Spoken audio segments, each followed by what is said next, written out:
Halo semuanya, kembali lagi di channel Raja Galba ya. Nah, di hari Rabu yang sangat mendung ini dan hujan kalau di tempat saya gitu ya, ada berita yang sangat cerah sekali. Ya, langsung saja kita bahas beritanya tersebut, oke? Nah, di sini dari kontan.co.id gitu ya, judulnya 8 fintech P2P lending belum penuhi ketentuan ekuitas minimum Rp 12,5 miliar gitu ya. Wah, sangat biasa sekali judulnya ya. Kita sudah sering dengar, oke? 8 pinjol nggak punya modal, 8 pinjol nggak bisa setor dan lain-lain gitu ya. Lalu apa pembedanya gitu? Nah, di sini ada pembedanya guys, oke? Nah, ini Bapak atau pejabat dari OJK gitu, namanya Bapak Agusman di sini, OJK Agusman ya. Jabatannya itu adalah Kepala Eksekutif Pengawas Lembaga Pembiayaan, Perusahaan Modal Ventura, Lembaga Keuangan Mikro, dan Lembaga Jasa Keuangan lainnya. Waduh, ya banyak benar ini. Ya kan, satu orang merangkap berapa jabatan ini? Ya kan, kalau satu jabatan yang segini, satu koma ini ya, itu 15 juta berarti 15, 30, 45, dan 60. Ya, 60 juta per bulan. Masa sih 60 juta per bulan? Lebih kayaknya. Gitu ya. Oke, nah di sini ada beritanya, kita skip saja berita yang begini. Kita langsung ke yang cerah-cerahnya aja, gitu ya. Di sini, mulai dari sini. Seluruh penyelenggara fintech lending tersebut telah menyampaikan action plan kepada OJK yang memuat langkah-langkah pemenuhan ekuitas minimum, ujar Kepala Eksekutif Pengawas Lembaga Pembiayaan tadi. Ya, jadi 8 fintech tadi sudah menyerahkan atau menyampaikan actionnya kepada OJK. Oke, langsung kita scroll ke bawah. Nah, di sini dia. Ya, di sini. Agusman menerangkan langkah-langkah pemenuhan ekuitas minimum yang dimaksud antara lain melalui penambahan modal disetor oleh pemegang saham maupun dari strategic investor yang kredibel atau opsi pengembalian izin usaha. Ya, jadi OJK sekarang sudah tidak menganak emaskan lagi pinjol-pinjol ini sepertinya gitu ya. Karena OJK langsung bilang kalau nggak punya modal kembalikan izin usahanya, nggak usah bisnis-bisnis di sini lagi. Sangat kejam sekali ya OJK itu ya. Kayaknya kejam gitu ya. Jadi ke masyarakatnya kejam, ke pinjolnya kejam gitu kan ya. Gimana menurut Anda? Ya, OJK ini ya. OJK itu ternyata tidak peduli guys dengan pinjol ini, ya kan? Kelihatan dari kalimatnya Bapak Agusman ini, ya kan? Kalau nggak punya modal ya kembalikan aja izin usahanya gitu loh. Nggak usah usaha-usaha di sini, gitu ya. Keren banget ya. Ternyata OJK pun tidak peduli dengan yang namanya pinjol. Oke. Nah, kalau ke masyarakatnya sama juga sebenarnya. Ya kan, walaupun ada aturan-aturan guys ya. Ada aturan bahwa penagihan nggak boleh begini, penagihan nggak boleh kasar, nggak boleh pakai kekerasan verbal, fisik, dan lain-lain. Tapi tetap dilanggar oleh pinjol dan OJK tidak menindaknya.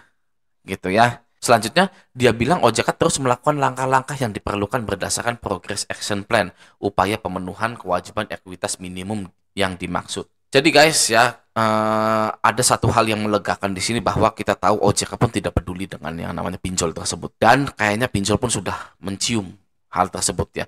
Pinjol mencium bahwa OJK ini sepertinya hanya peduli dengan pinjol-pinjol yang modalnya gede gitu kan. Kalau modalnya kecil nggak bisa setor modal, udah kembalikan saja izin usahanya gitu ya. Jadi bagi anda ya, ini ya, bagi anda yang takut ketika gagal bayar, jangan takut ya. Kenapa? Karena dari sekian banyak masukan ya, kita menyadari bahwa OJK pun tidak peduli dengan pinjol itu ya. Oh, saya kira OJK itu melindungi pinjol gitu ya, selalu membantu pinjol. Ternyata enggak ya. Kalau nggak punya modal, udah bangkrut aja, kembalikan izin usahanya, nggak usah bertele-tele gitu kan ya. Oh, ternyata seperti itu. Ternyata bisa dibilang adil gitu ya. Kejam tapi adil guys ya. Yang namanya lembaga perusahaan itu kan running by human ya kan, manusia gitu. Kadang ada kejamnya, kadang ada adilnya. Seperti kita kerja aja di sebuah perusahaan gitu ya. Kita sudah lembur, sudah apa, misalkan gajinya masih tidak sesuai atau lemburannya tidak sesuai, seperti itu ya. Jadi ternyata kita ini tidak perlu takut dengan ancaman-ancaman pinjol. Masih ada nggak yang diancam oleh pinjol sampai sekarang? Masih ya kayaknya ya. Di sini banyak sekali nih ya. Baru sekali scroll saja ya kan, kita ini sudah dihadapkan oleh surat dari Kredivo gitu kan ya. Nah, bagi Anda yang didatangi oleh DC lapangan Kredivo seperti ini ya, jangan takut. Ya, kenapa? Karena masih sama-sama manusia, guys. ya. Bang, saya ketakutan bang. Gimana bang? Bang, saya ini nggak bisa nemui DC lapangan. Ketakutan banget. Nggak mau lah pokoknya berhadapan dengan DC lapangan. Gitu ya. Nah, kabar baiknya OJK ataupun pemerintah Indonesia itu tidak melarang. Ya, tidak melarang Anda untuk tidak menemui DC lapangan.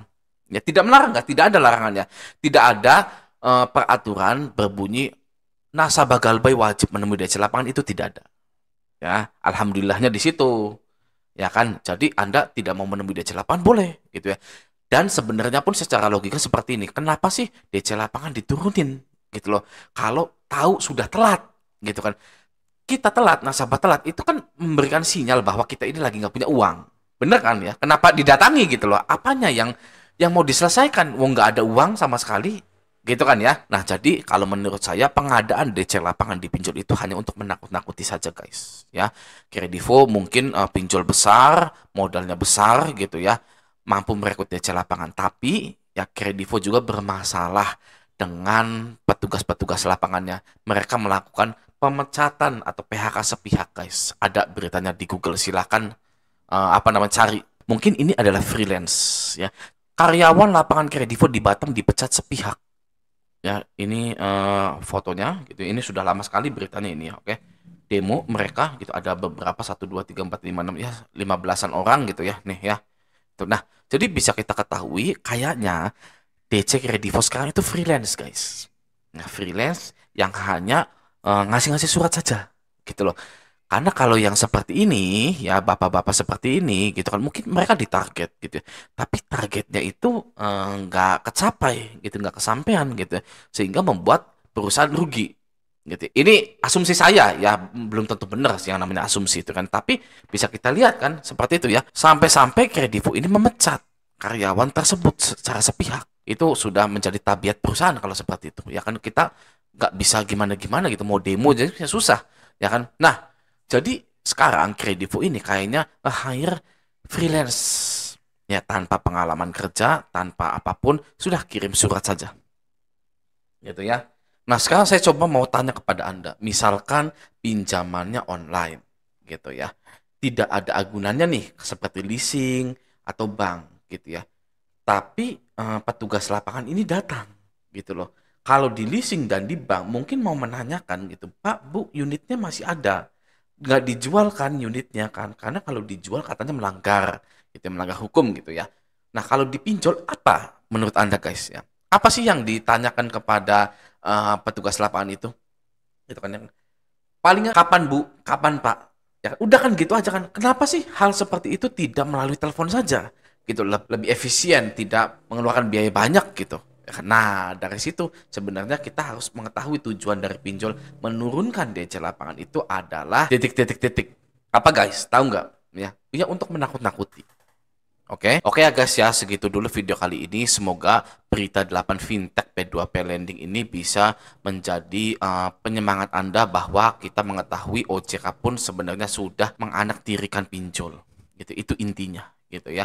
Tidak ada lagi anak emas. Oke. Nah, semoga video ini bermanfaat. Sampai jumpa di video selanjutnya.